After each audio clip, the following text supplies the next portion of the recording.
Hello, I'm Brian Purdy with the Florida Aviation Network. Today we're at the Seminole Lake Glider Port on a practice day for the Senior Gliding Championships. Today we have with us Mr. Bill Foster and the head of the ground crew. Exactly. We've got a bunch of volunteers, and I'm the director of ground operations for the competition. And so these volunteers launch each of the aircraft. Generally, we have 60 aircraft in the competition, and today we have a little bit more because of COVID. I mean, a little bit less because of COVID, and we have a little bit less volunteers, but the volunteers will hook up the gliders onto the tow planes, and then those tow planes will launch the aircraft up into the air.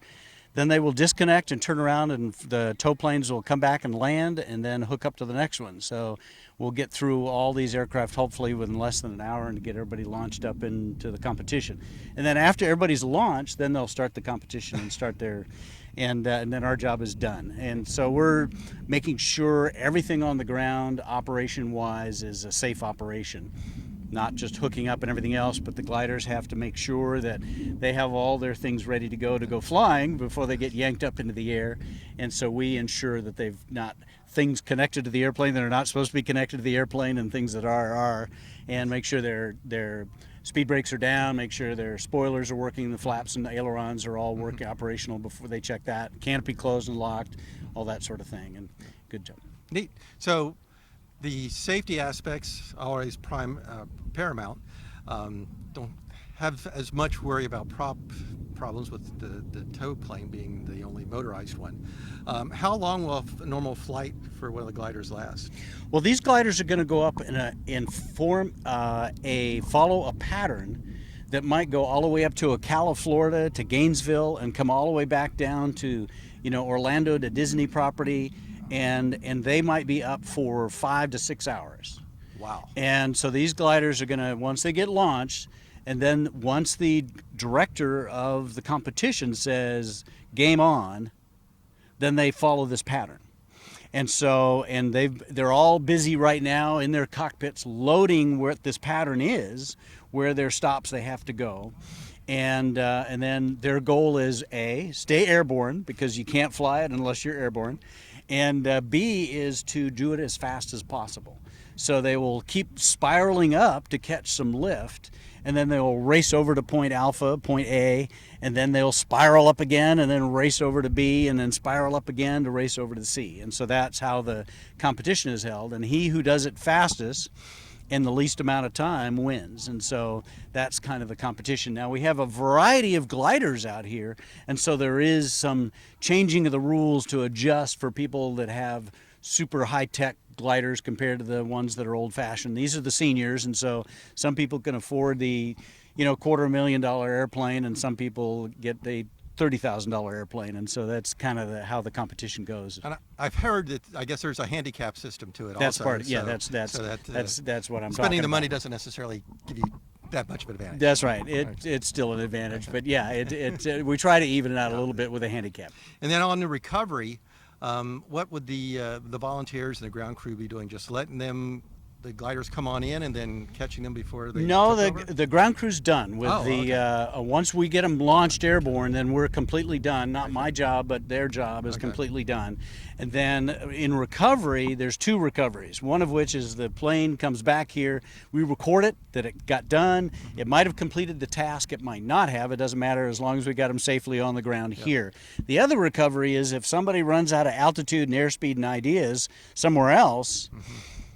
Then they might end up in a farmer's field somewhere or Disney property where they're surrounded by guns, and then we'll go recover them. So we'll have to go pick them up in the trailer, and supposedly they'll have somebody with car keys and their trailer attached to their car, and we'll go get them there. The other alternative is that if they see a runway that's nearby and they run out of altitude and airspeed, they will ditch into that. They'll go into that runway and stay there, and then we'll fly a tow plane to go pick them up. So those are 3 types of recoveries. That one is standard to come back here, and that's 99% of the time as everybody makes it.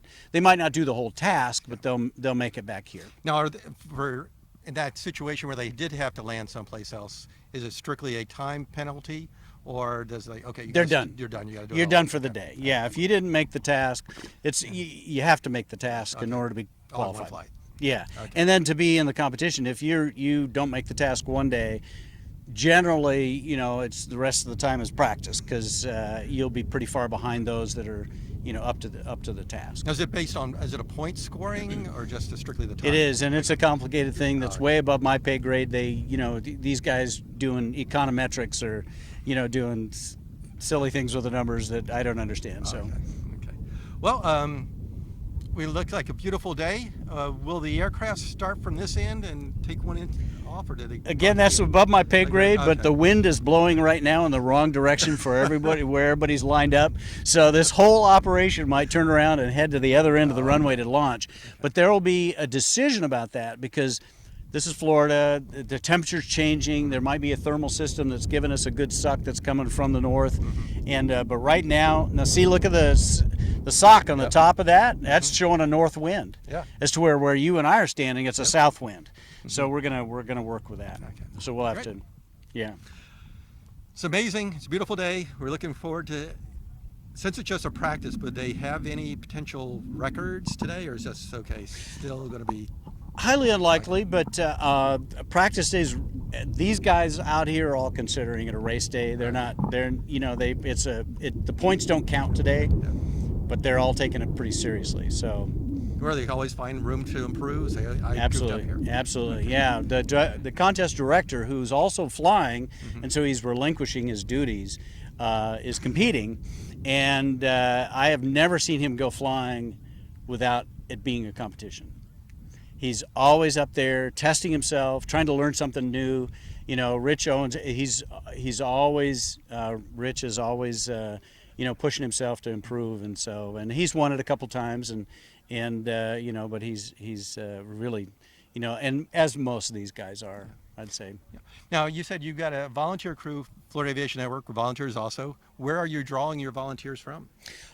Contacts, friends and contacts, kids of some competitors and kids of guys, and a couple of them that are, you know, kids that are learning to fly gliders and airplanes, and they're going to the local, you know, high school that's an aeronautic high school. Okay, like the one down at... Yeah, exactly. Okay, great. Yeah. Well, any closing words that you might like to go? No, thank you for coming out and showing an interest and sharing it with the people out there. Well, we're hoping, I'm thinking, hey, I should get my glider rating too. You should. Oh, it's absolutely, yeah. I've got close to, you know, 25,000 hours of flight time, and these gliders are the hardest thing I've ever flown. And you're just not used to using your rudders that much, and so you use your rudders more in a glider than anything else. And it's also real mission oriented. In other words, every time you go up, you're not just drilling from A to B. You're just trying to stay airborne for starters. And so that's what makes glider flying so much fun, is that you really have a purpose every time you go in the air, is to stay airborne. And so you're working really hard to do that. As to where you turn on a prop and a jet engine and it takes you off, you know, and you know, it's really easy compared to this. Always good to keep the gray matter active. And there's that too, you know. And so, but the gross motor skills that are required for a glider are like a helicopter, where you know, all the different motor skills are working, and so that's, you know, that's one of those things that it's got to be in muscle memory, or, you know, you're going to get yourself in trouble. And so it's well worth it to. A glider rating is absolutely the best as far as skill, and most of my flight times in Boeing 767s and that sort of thing, and so it's a glider's still the best flying you'll ever do. I'm looking forward to it. Well, All right. Thank you very much, Mr. Foster. All right, pleasure to meet you. Once again, this is Brian Purdy with the Florida Aviation Network, live and clear at the Seminole Lake Glider Port.